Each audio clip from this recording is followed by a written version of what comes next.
And with that, we are going to invite to the stage Serena Rossignoli. Serena is a very young researcher. I'm very happy she accepted our invitation to be here. I've listened to her some months ago. She gave a perfectly amazing presentation. Serena did her bachelor in biotechnology in the Sapienza University in Rome. Then she moved on in the same institution to do her master's in genetics and molecular biology. And finally, since 2021, she is doing a PhD in the same university in the topics of bioinformatics and omics, structure, function of macromolecules, and drug discovery. So with that, Serena, I would like to invite you to share your screen Yeah, and okay. hope you enjoy giving your presentation. Thank you. Just a moment. Okay, can you all see? Can I close this one? Yes. Okay, perfect. Okay, thank you, Gonzalo, for this kind introduction. So, as already said, I'm a PhD student at the Department for Chemical Sciences at Sapienza University of Rome.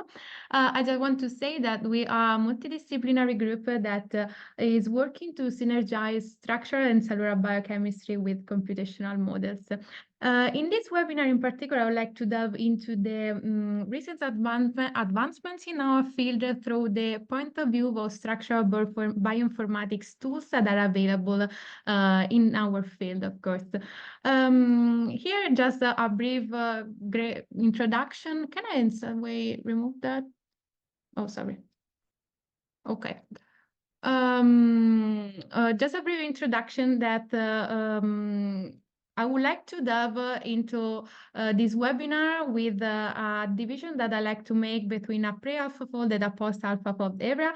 But I would like to use AlphaFold just as a chronological watershed between these two areas, given the number of things that have changed since that release. But other than the great achievement itself that I'm not going to solve now because we all know, and it is not the focus on this point, I would like to focus on two other features that also made AlphaFold what it is today. So first of all, it's the code release that puts AlphaFold in a collaborative mindset because it has boosted also the, let's say, integration of AlphaFold into different protocols and also the development of related tools. But not forget also the development of the AlphaFold database that promoted the accessibility to structural data.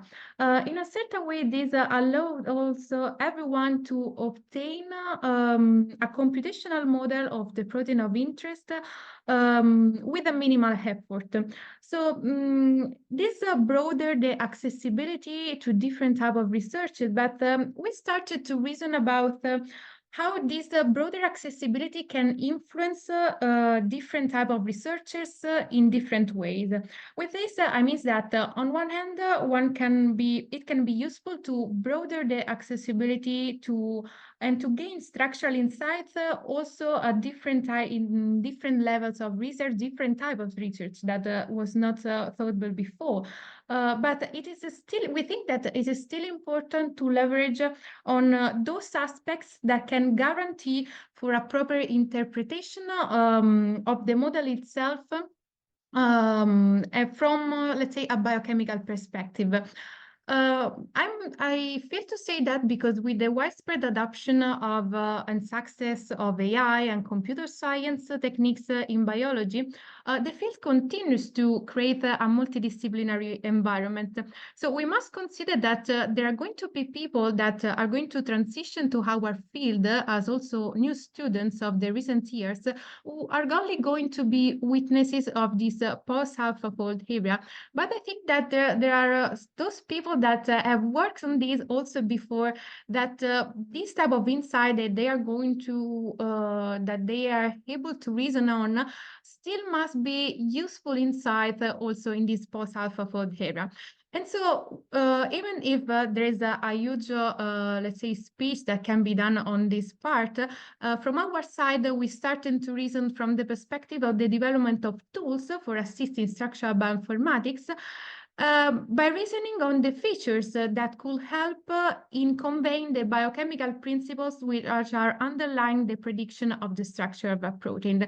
So I can understand that there is a little room for improvement in some cases in trying to increase the modularity and the accessibility of environments that implements black box models. So those models are only from an input give an output like AlphaFold. But I still think that it is important to harness software developments that facilitates a unified application of structural bioinformatics protocols, and it's in a certain way also fostering a user-driven approach to these kind of questions.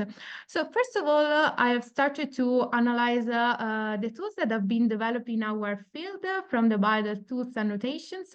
We can say that there is a sort of pattern in the development of course, web applications and command line tools.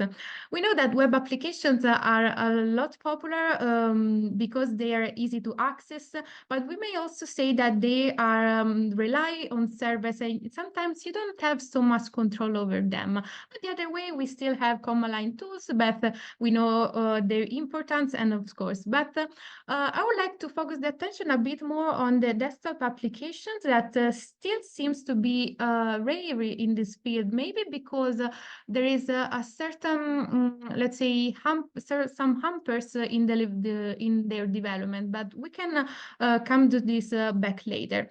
In general, this was just a brief introduction on the type of, let's say, schema that we have in the development of structural bioinformatics tools, but I don't think that we can, and we neither should tell which is the best way to deploy a structural bioinformatics tool, but we could reason on the features that can make an application open to a user-driven approach and also to be training friendly. So here I have, for instance, set some ingredients of this recipe, we can say. First of all, I think that we need to avoid the development of blind software. So those applications that takes some inputs and produce outputs without requiring the user to understand the underlying process. While this approach can promote in a certain way efficiency and caters to user of different levels of expertise, in a certain way can risk to discourage a deep understanding of the methodological principles underlying these processes. On the other hand, I think that it is really important to promote tools that enable the user to have a control on the input itself, and also on the processing of the input itself. And another important thing is that since we are in a field that it is primarily rich of a diverse set of tools, also the integration in a unified environment could be of utmost importance. With this introduction, I want to introduce you with a focus of our lab, which is the development of PyMol plugins. One of these plugins that is much more used in the also our training platforms. But sorry, I don't know if this is hiding something. No, you only see it. Okay, perfect. For us, we don't see the plugin there. Okay. So PyMol 3 is known as a complete suite for structural bioinformatics in PyMol. It is a desktop application.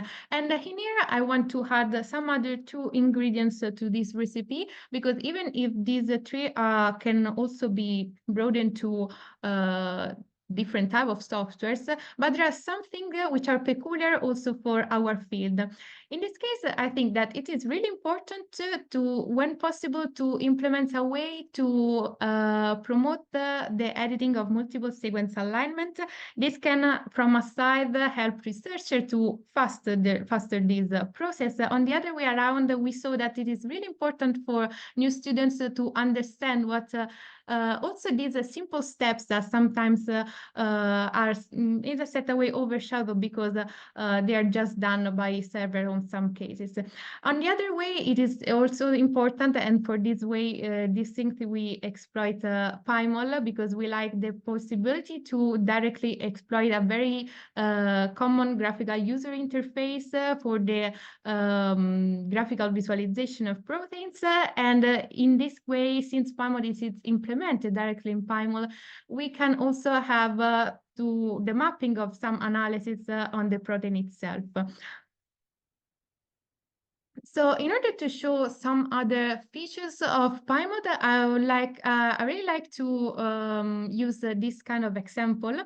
So this is a very huge protein that comes from Pseudomonas aeruginosa. From a biological perspective, it is important because some structure inside of this protein can give important insight for the treatment of cystic fibrosis, but I don't want to go into the details of the biological principles. What I like to use for this example is that it is a multidimeric, multimeric protein, a transmembrane protein. So in some ways, it can be difficult also to just rely on some predictions, for instance, the predictions of AlphaFold. So we can understand how we can approach it in this unified environment. So I'll start again this video. So let's imagine that we just have the sequence of this protein and we want to understand whether AlphaFold could help us in gaining some structure inside of this protein. So directly in PyMod, we can get the protein, the model itself. From an expert view, we can already see that there is something that is not very pretty accurate of this model, mainly for the interdomain positioning, and we can continue to also confirm this speculation by plotting the predicted aligned error plot. This, of course, confirmed that in this case, it is not possible to use the AlphaFold model directly. So how can we approach this situation exploiting the environment of structural bioinformatics tools? For instance, we can approach this with a domain-driven perspective. So we can approach it by scanning with the HMM scan for domains that are notated in PFAM. So we can say that with this analysis, PyMod features this graphical user interface to have to show the domains that have been found, and you can select those to which you are interested. Once you click, so you select the domain itself, and once you are clicked on submit, the sequence is color mapped. I started this because at this point I would like to show how we can, let's say, of course, I don't have the time to show the process to the building of this entire model, but I can show how someone could approach to this, for instance, for the modeling of just two domains, and then to broaden this process also to the other domains. So still starting from the domain analysis that we have done, we can exploit directly PyMod in order to just retrieve the domain of interest, in this case, these two domain paths at ggdef. We can exploit the editorial sequence of PyMod in order to cut the sequence that we do not need now, and just keep to work with the other part of the sequence. So I'm just skipping a bit. So we see that now we have the sequence that has been cut. I must say that since this sequence has been edited, we still will need to do again the PFAM search, so to look for the domains. And of course, now we only have the domains of interest, so PAS and ggdef domains. At this point, this part of the model can be let's say, can be approached by splitting into domains. So working at the beginning by splitting and looking for some structural templates of a single domain and the other domain. So we can split the sequence. We'll see that we can also choose for the overhang of the sequence. This is important because this allows us to have an overlap between the two domains. That will be important in the next steps. So now we see that we have two new objects in PyMol showing the sequence. and the domains.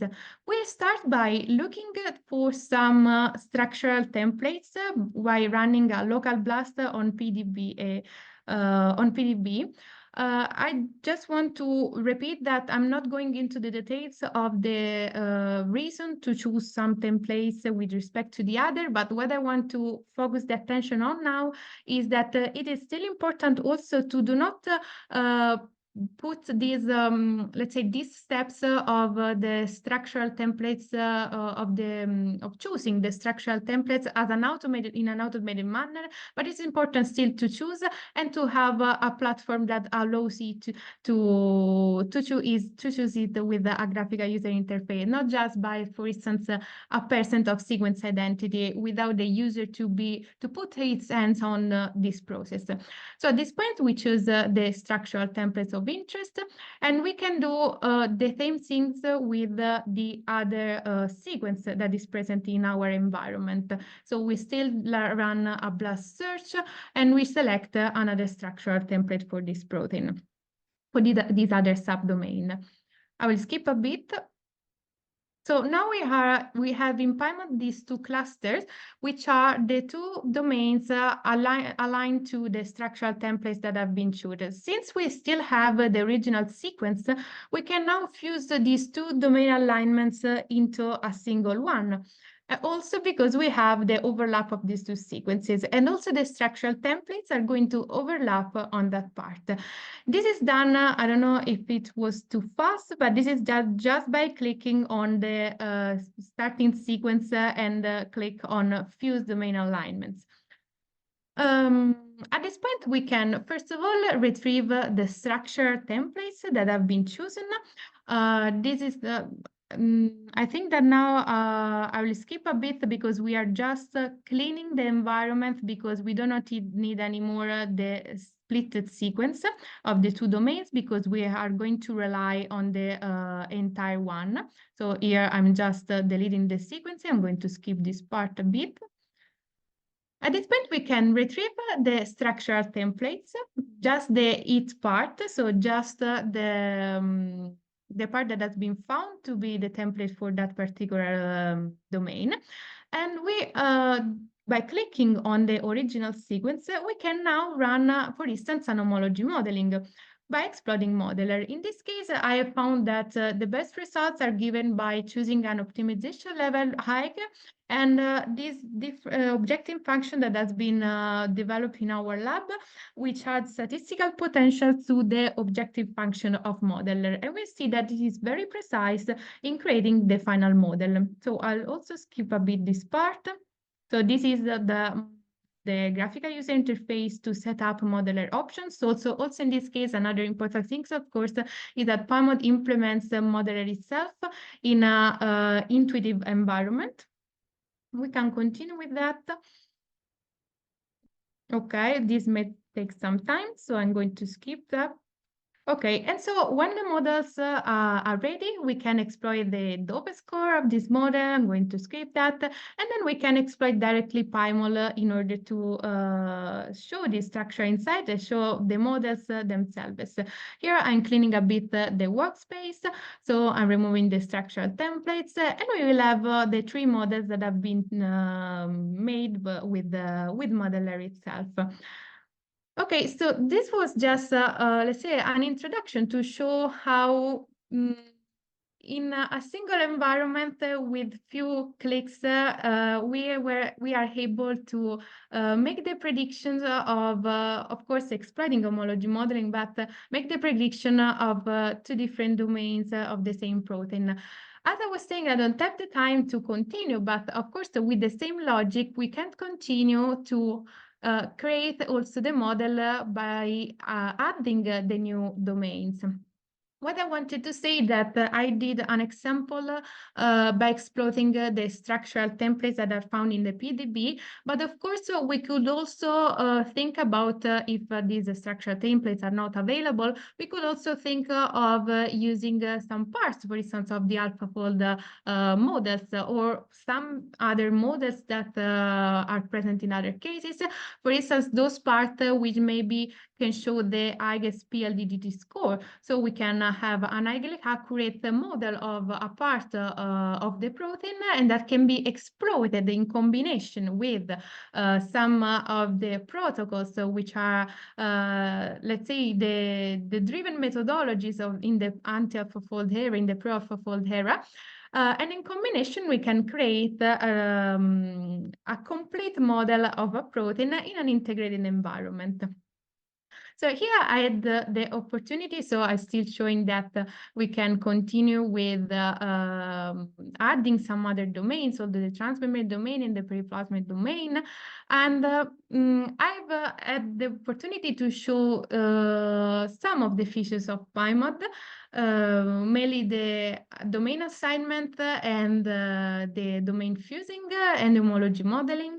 But of course, there are a lot of other steps that can be done in it. And here it is a list, but it is not complete.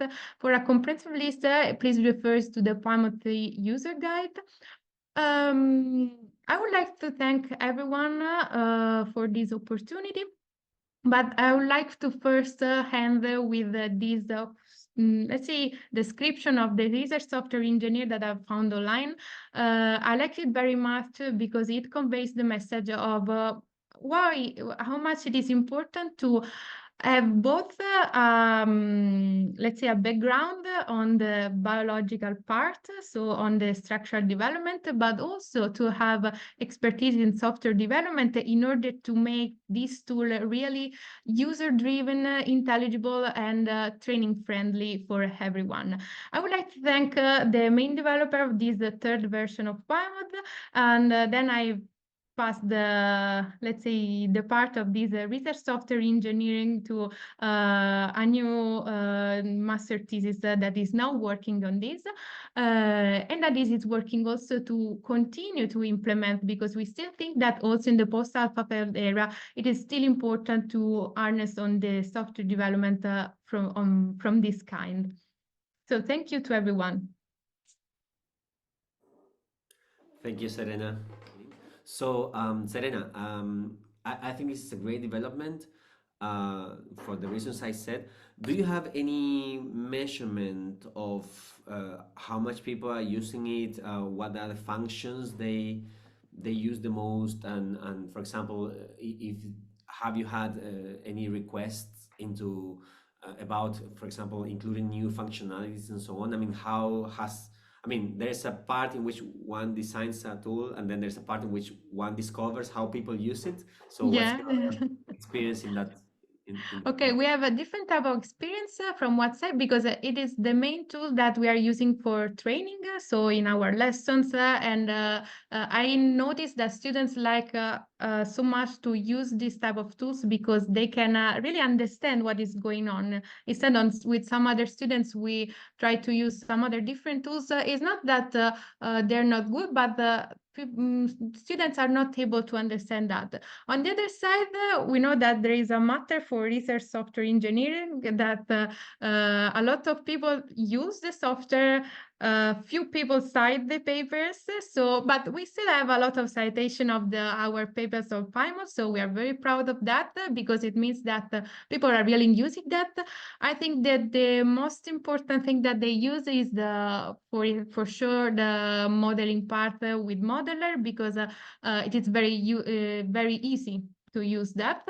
I can tell if we have had some requests to add something. I don't remember at the moment, but yes, of course, it's really important what you say about there is something that you develop and somehow people are going to use that. It's always important to have feedbacks, and also with this webinar, I would like to maybe in some way try to help people to use these tools and to give feedback, because we are always open to answer a lot of questions. We also get a lot of emails on how to do some stuff, but I will just point out that there is a really detailed user guide for that, and I think it's really important also this. Thank you. Yes. Our next speaker is Joe Watson. Um, just let me find my Just give me a second.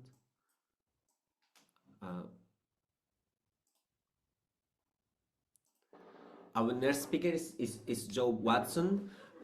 Joe got his undergraduate from Oxford University, after which in 2016 he started the PhD at the Emersey Laboratory of Molecular Biology in Cambridge, where he finished the PhD in 2021.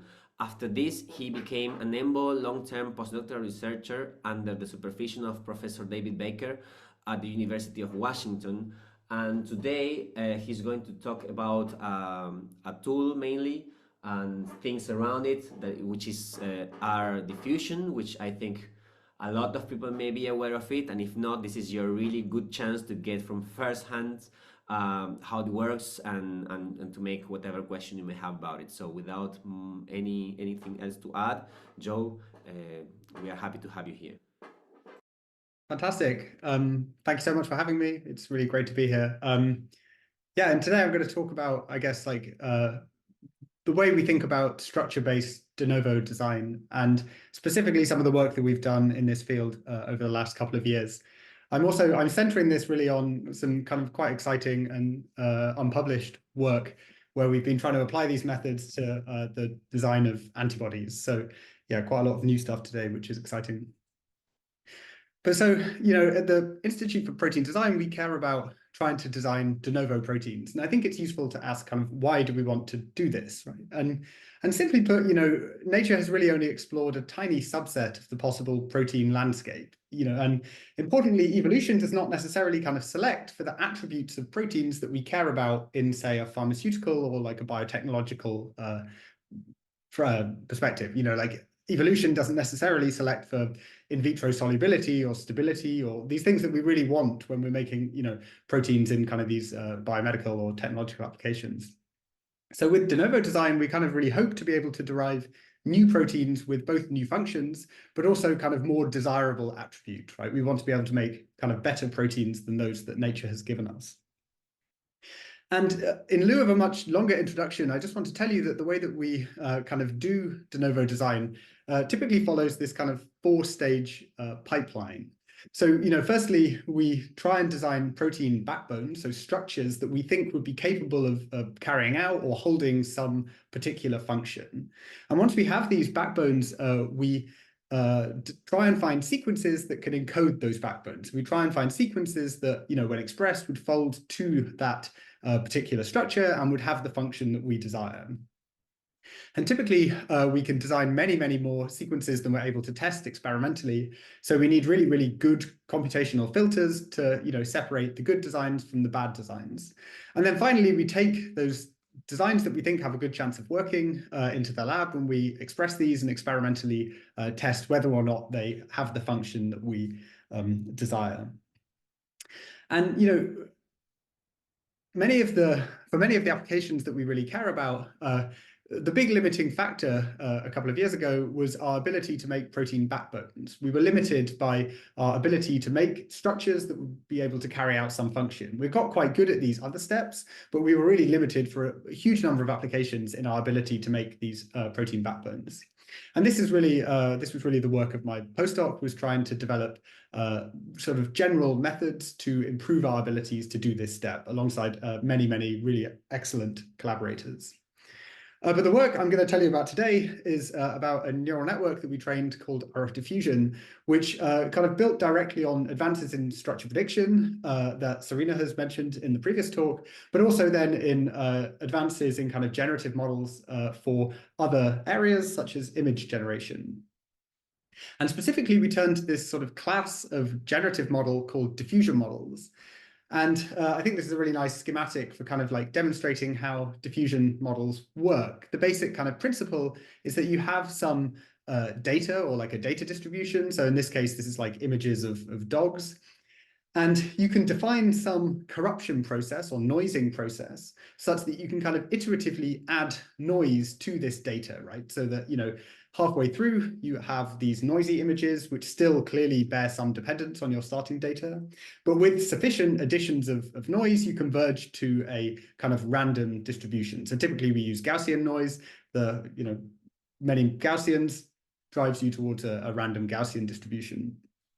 And then what you can do is that if you train a neural network to undo each of these steps, you can basically now sample from your known random distribution. So you can sample from that Gaussian distribution.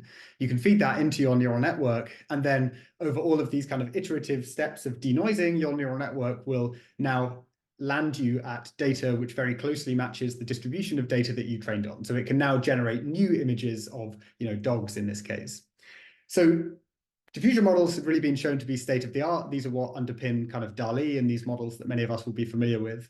And we kind of realized, and we weren't the first people to realize this, but we kind of recognized that diffusion models had a number of characteristics that lent them really nicely to protein design, that would make them a really good fit for the kind of things that we want to do in protein design.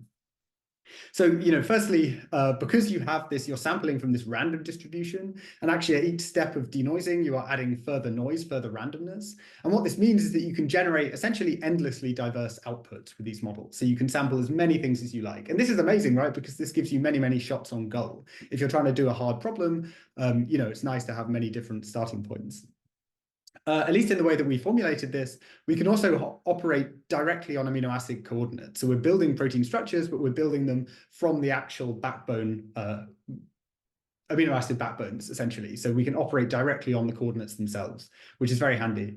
And then finally, we don't normally care about just making any protein. We want to make proteins with specific functions. And the nice thing about diffusion models is that there are many ways of doing this kind of conditional generation, right? You can either kind of guide these with kind of these auxiliary potentials, or you can just train conditional models. So this is really convenient. And we kind of recognize that diffusion models might be the answer to this kind of first step of the protein design pipeline.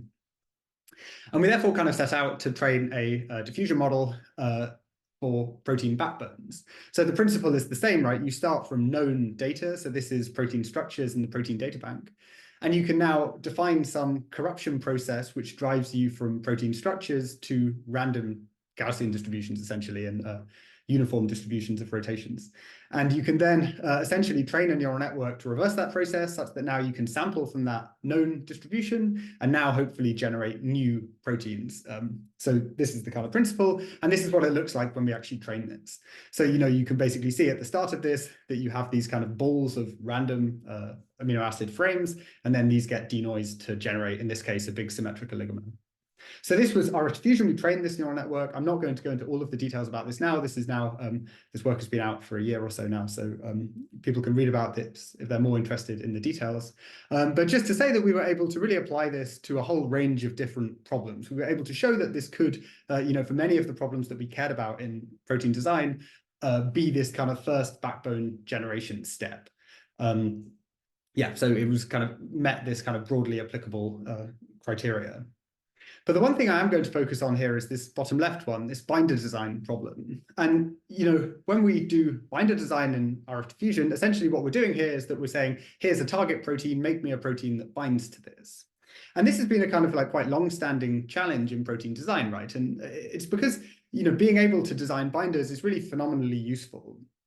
When we're thinking about protein structures, if you can design a binder to interact with a very specific epitope on a target protein, you have like real control over the function of that, right? If you can target, say, a specific conformational state, you might be able to induce agonism or antagonism. And that only works because you know the structure, right? You know where you're targeting. You might bring together two things and create kind of bispecific functionality. There's a ton of things you can do if you can design binders. And importantly, because you can define the epitope, you can also then decide whether you get sort of a broadly neutralizing binder if you're trying to target, say, a virus, or if you can hit a very kind of a very small mutation, for example, if you're trying to hit, say, a cancer antigen or something like that. So we really want to be able to design binders.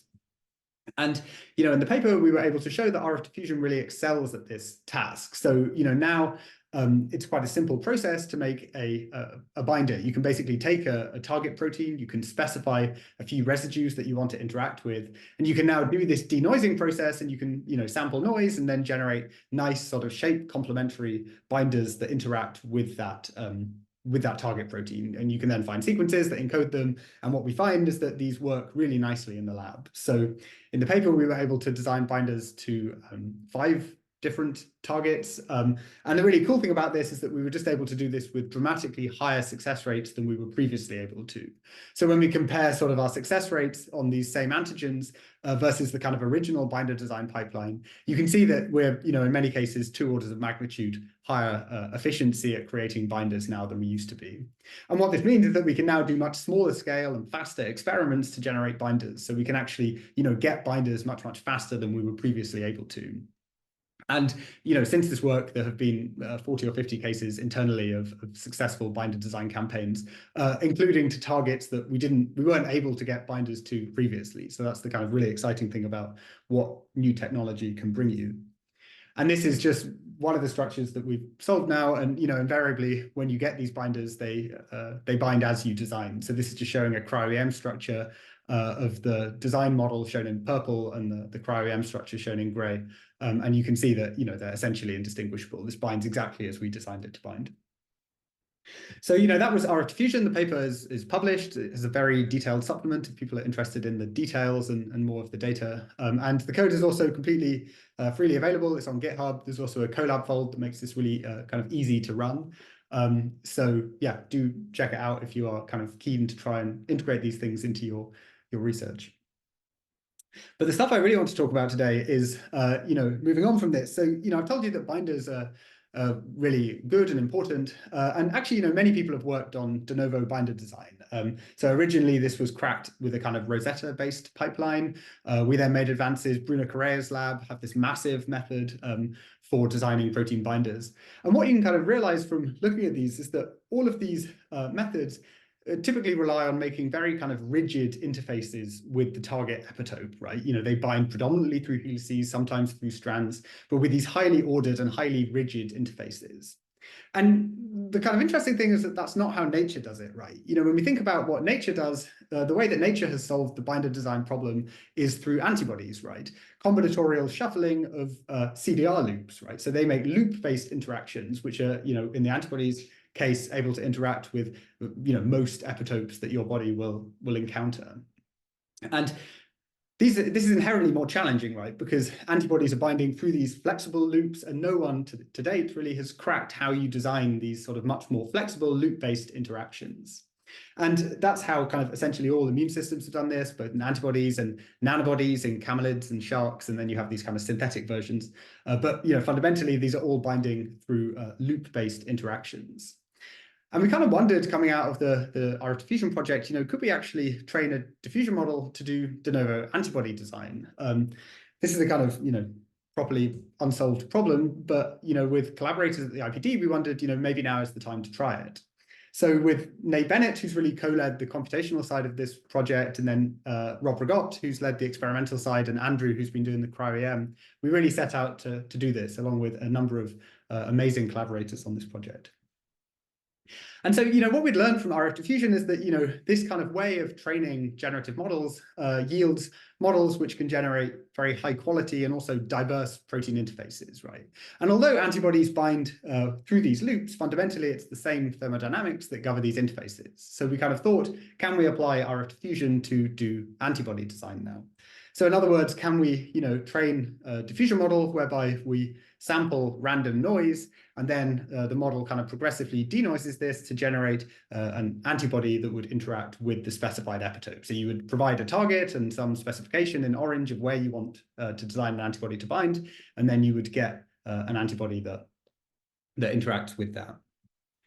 And I made the world's worst schematic earlier today, but basically just to clarify what we're doing here is that we want to be able to fix the framework. So we want to be able to say, this is an IgG, or this is a Fab, or a nanobody, or whatever, and we're fixing that part of the framework in sequence and structure. But then we want to be able to design de novo CDR loops, so loop-based interactions to target a specific epitope. And so what we did is that we took RF diffusion and some kind of underlying improvements to the model, and then we trained this on kind of relevant data sets. So we trained this on antibodies in the PDB, TCRs, any interaction that we could pass from the PDB that was kind of loop-based in the way that it interacted. We reasoned that, learning as much as possible as you can about loop-based interactions would help this model. And then such that we can specify the antibody framework, we provide the sequence and this template representation of that to RF diffusion. So how that looks is something like this. So if we want to design a nanobody, for example, we can basically represent a nanobody three-dimensional structure as this pairwise representation. So this is basically like a every pair of distances and angles between each residue. So this ends up as a two-dimensional matrix. We of course mask the CDR loops because the model is designing them. We don't want to give them to the model, but we can basically now represent any antibody framework with a sequence of the framework and this two-dimensional kind of pairwise representation. And then this is the architecture of RF diffusion, which I'm not really going into today, but just to say that we can then provide these inputs to RF diffusion such that we can now at design time specify precisely which antibody framework we use. So yeah, this pairwise goes in the pairwise track of RF diffusion, and the sequence is provided to the model. And what this means is that we can now, sample Gaussian noise, and we can say, well, I want to make a nanobody now, or I want to make an SCFE, and RF diffusion is capable of doing exactly that. So we can design, a nanobody and an SCFE, both of which are interacting with this target epitope.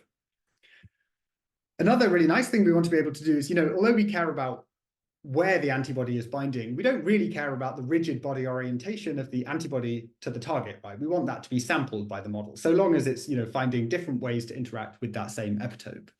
And the really nice thing about these pairwise representations is that they don't tell the model anything about how the antibody interacts with the target in kind of rigid body space. So what that means is that you can sample, your Gaussian noise and run the model 2 or 3 times, and you will get diverse docks, right? So you can see that these two antibodies are both interacting with this epitope, but with very different kind of docking modes. So this is a real feature, right? We can now sample like tons and tons of different antibody docks, which all interact with the epitope that we want, which is pretty cool. And then finally, to get that epitope targeting, the way that we actually do this is that, during training, what we can do is that we can look at an antibody structure, and we can work out which residues on the target, that's shown in orange, are interacting with the CDR loops, right? So we can say which residues on the target are via CDR loop. We can pass that out and then just essentially provide that to RF diffusion. And typically, because we don't want to have to specify the full interface, right, at design time, that's super annoying. So we just mask this heavily during training. So the model kind of learns to respect these 2 or 3 residues that we provide I have to interact with CDR loops. So this is really nice, and this works very, very cleanly, really. So you can now, for example, take a target, and you might have 2 epitopes on this that you're interested in. If you provide the kind of orange residues as input, you get an antibody that binds there. And likewise, if you provide the pink ones, you will get an antibody that binds there. So we have kind of full control over the antibody framework and the epitope to which antibodies bind. And so the question, I've just shown you pictures at this point, and the real sort of proof of the pudding is whether this actually works, right? So we set about to try and experimentally characterize this. And we started with these single domain antibodies, so nanobodies, because they're much easier to test experimentally. But we designed lots of nanobody binders against a whole range of different targets. And really nicely, we see that we get binders to most of the targets that we design against. So we have nanobody binders to RSV site 3, to COVID RBD, to flu hemagglutinin. We can get these binders. And, these are somewhat modest affinity, which I'll come back to. But, the key question is, are they binding where we design them to? Or is this just some non-specific binding between, a poorly behaved protein and a target? So for that, we can ask, well, can we actually do competition experiments? In the case of this COVID RBD nanobody, we actually have a de novo binder, structurally characterized de novo binder to that site, right, which should be able to outcompete the binding of that nanobody if the nanobody is binding to the correct epitope. And indeed, that's exactly what we see. So if we, add the de novo binder, this mini binder alone, you get kind of no signal. When you add the nanobody, you get a big jump in the signal, but then nanobody plus mini binder completely abolishes that. So in other words, the nanobody is binding to the epitope that we designed it to. And we can show the same thing for this TCDB. This is a toxin from C. difficile, which is another target that we were able to get nanobodies to. And, you can get these kind of 300 nanomolar nanobodies. And again, they perfectly compete, right? The mini binder plus the nanobody completely abolishes binding, which is very cool. So we know that we have, on target binding here. And I just want to talk a bit about the affinities here, right? So, we have got used in our field a bit now to expecting kind of low nanomolar affinity binders straight off the computer. And that's not really what we've seen. We've seen much more modest affinities, right? Like hundreds of nanomolar to low micromolar. But when we compare to kind of the early de novo binders, these early mini binders, when this problem was first kind of cracked, actually our affinities are really similar to what they had coming off the computer, right? So, you know, they're hundreds of nanomolar to low micromolar. And we fully expect to be able to do what was done then, which is to experimentally optimize these, right? We can just do directed evolution or, you know, affinity maturation, whatever you like, to get to higher affinities. So we're not really too worried about the modest affinities that we see at the moment, because we know that we are binding to the epitope that we have targeted. And what's, you know, another question is, you know, are we just copying what's in the PDB, right? You know, are we just copying what we see in nature already? You know, what was really encouraging to see is that no, we're not. I think so. This is shown in pink is our designed nanobodies. These are 4 nanobodies binding to flu hemagglutinin, aligned on their kind of closest nanobody or Fab that we can find in the PDB. And you can kind of see that they're not interacting in the same way, and they're kind of highly distinct from what we see in the PDB. In the case of this TCDB toxin, there's actually no nanobody or antibody binding to this site that we designed against. So yeah, again, this is like really not copying from the training set, which is encouraging. You know, it's always a fear when you're fitting models on the training set that you might memorize these things. And we can also look at how similar we are at the sequence level on the CDR loops to things in the training set.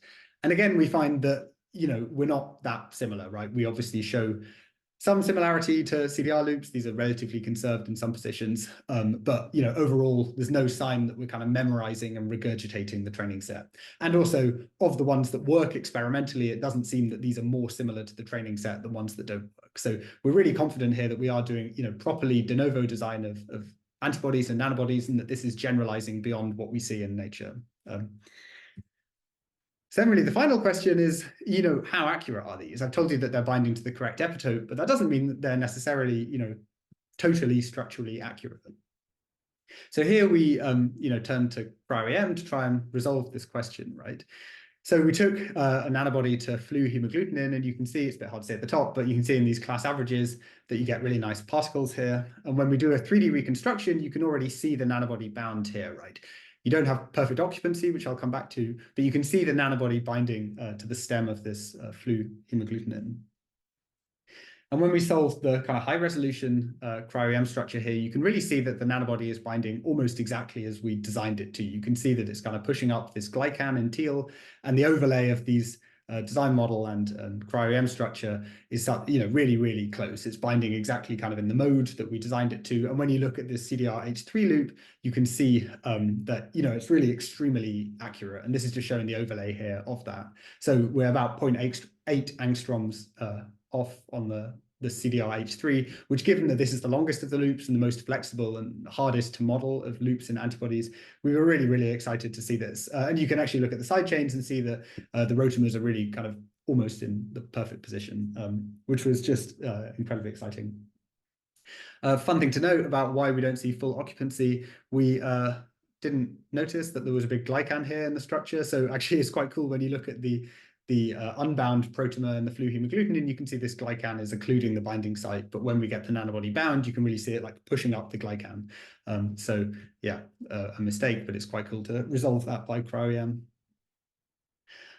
Yeah, so just to conclude, really, you know, I've told you that the published and publicly available RF diffusion version is kind of broadly applicable and could be used in, I think, many, many design scenarios. And that now, you know, I've shown you that we've extended this to design antibodies and nanobodies, which we hope will really be the kind of basis of huge pharmaceutical futures. You know, now, if you can get to a point where you can just specify an epitope and you can now design an antibody with all of the nice properties of antibodies that we know and kind of love, if you can get to that, then that's kind of an extremely attractive position to be in. And finally, you know, I've sort of told you that we have sort of overcome this barrier of atomically accurate design of loop-based interactions. You know, this ability to model loops accurately enough to design interfaces has really been sort of shown in this work. So yeah, with that, I will end and just say a thank you to everyone who's been involved in this project, especially Nate Bennett and Rob Regott and Andrew, who have really co-led this project with me, and then David Baker for being a fantastic mentor. And yeah, I would love to take questions if people have them. Thank you, Joe. This is really great to hear about this work. While people get their questions, I will make use of my privilege of hosting. I will make you a question. So, from the R diffusion paper, what I get is the mostly you design a backbone based on what you want, right? You select your epitope and you design a backbone with diffuse by diffusion. Yeah. And then you use methods like protein MPNN to design sequences that would fold into that backbone, right? Yeah. So when you moved into the new work of antibodies, my question is, because I did some studies and I get maybe the hints that sometimes MPNN it generates geometrically compatible backbones between two things, but not necessarily energetically optimized. So have you thought about including a final step of energetically refinement of the designs? Because maybe these low affinities is because they match geometrically speaking, but then the energy maybe is not optimized. Have you thought about this to improve it or to include some sort of this kind of strategies? Yeah, totally. I mean, I completely agree that I think the use of protein MPNN here, which we do use in the antibody study as well, we use this completely out of the box, is like probably far from optimal. We have not really explored this step to date. I think, yeah, it's quite possible that either kind of Rosetta-based or some other method for really trying to optimize those interfaces may well help. Yeah, I think that sequence design step at the moment we have really not tackled. We've only been working on the kind of this design step and to some extent the filtering step, but this yeah, this sequence design step, there's a huge amount of work to do in there. Do we have questions from the audience? I have something to ask in case no one else has.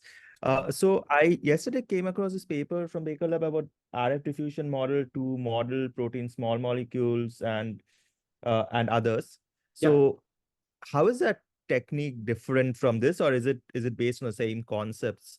That's the first thing. And the second thing that I would want to ask is, like, in case you say you predict a lot of cases, what is the percentage of correctly predicted, experimentally correctly predicted cases that you get out of n cases that you predicted?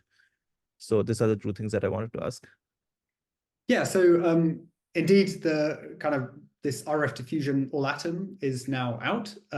So the concept is very, very similar. Yeah. So in something I didn't really talk about today is that RF diffusion builds directly on top of Rosetta Fold. So we actually take a structure prediction network, which has trained for like thousands of GPU hours, and then we fit a generative model on top of that. So this allows us to essentially train big generative models very quickly. But Rosetta Fold only models protein atoms, right? It has no knowledge of DNA or small molecules, these kind of things. So Rohith Krishna and Ju Wang in the Baker Lab essentially extended Rosetta Fold to model everything, right? So now Rosetta Fold can predict the structure of proteins with small molecules, with DNA, RNA, whatever you like.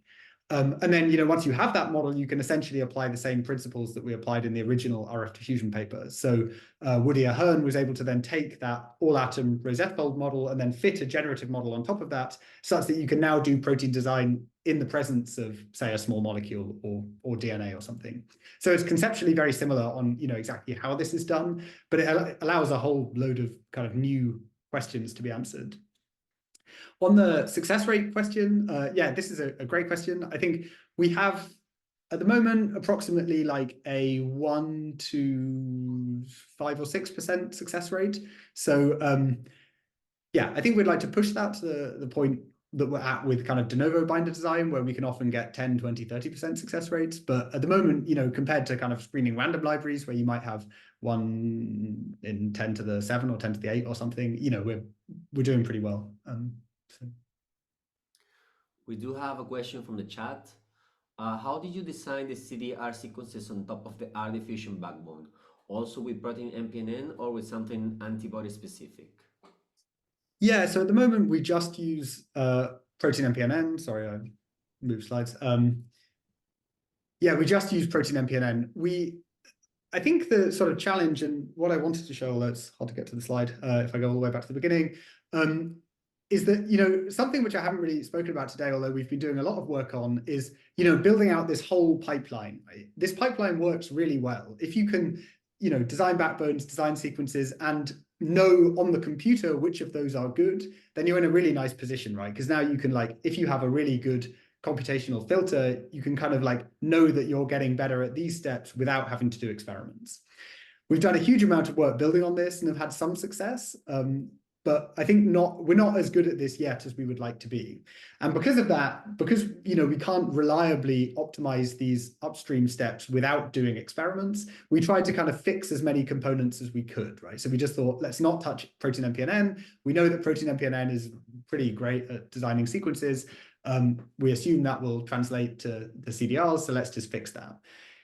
But in the future, if we have better reliable or more reliable filters, or just more experiments, more rapid feedback, we would definitely like to explore that, thinking about trying to push for more kind of native CDR-like sequences, or just sequences that might have higher affinity, this kind of thing. I think that's a whole step that we have not properly explored yet. Thank you. We have another question from the chat. I guess we have room maybe for one extra if the answer is not too long. So from Ulisse, thank you for your presentation. Could you give us some insights into the applicability of RF diffusion for enzyme engineering and main challenges in such cases?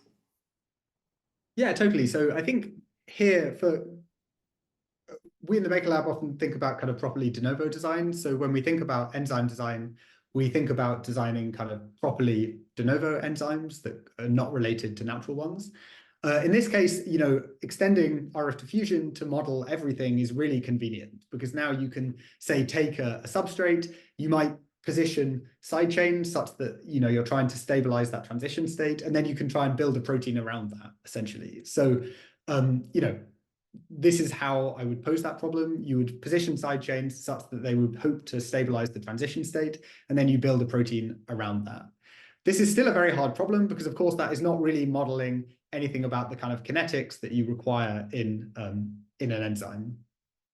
On the flip side, kind of in optimization of existing enzymes, we've had some success with some of these models, just using them to essentially idealize what nature has already given us. So Kira Samida in the lab did some really nice work where she basically took existing enzymes and replaced bits of the kind of all of the non-idealities on them, some of these long loops or poorly packed regions. She built kind of de novo protein to replace that, but didn't touch the active site, right? So just like left the active site as is and kind of improved the rest of the protein. And this then, can give you kind of still active enzymes, but that are much better behaved in the lab. And I think that's another really viable strategy when you have an enzyme that's already working.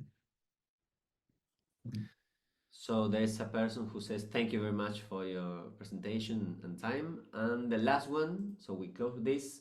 There aren't many instances at around 8K of antibodies and antigen in complex fine-tuning a model such as RF diffusion, which sounds like what's happening here. How do you improve that? Yeah, this is a great question. Indeed, I wish we had more antibody structures. That we are in a data limited regime here. I guess I briefly mentioned this, but when we train RF diffusion on antibodies, we do try and augment that data as much as possible, right? So we include TCR structures, and we can, because the TCR MHC dock is so much more constrained than antibodies, AlphaFold is actually quite good at predicting this. So Phil Bradley at the Fred Hutch in Seattle generated a huge set of like predicted structures of TCR MHC complexes, which we know are pretty accurate. So we train on them as well. So that gives us about another 2,500 structures. And then we can pass out kind of any interface in the PDB that is primarily mediated by loops. So this gives us about another 15 or 16,000, I think, structures. So yeah, that's like how we generate our data set. And then the fact, so this is, I mentioned just earlier that we fine tune off of Rosetta Fold when we do this. I do think that starting from like a big model that already knows a lot about proteins is definitely giving us like a nice inductive bias here, right? That like, even though you only have a small data set to do this like generative fine tuning on, the model has already learned a huge amount about what it is to be a protein and maybe an interface. So I think it is probably this fine-tuning regime which is helping us as well model complex interfaces from a pretty small data set. Okay, thank you very much, Joe. We thank again Serena and Joe for this great two talks about this great topic of protein design. Remember that we are aiming at having these webinars every second Tuesday of each month. Sometimes we vary a little bit, but keep tuned to know about the next editions. So thank you all for attending, and see you soon.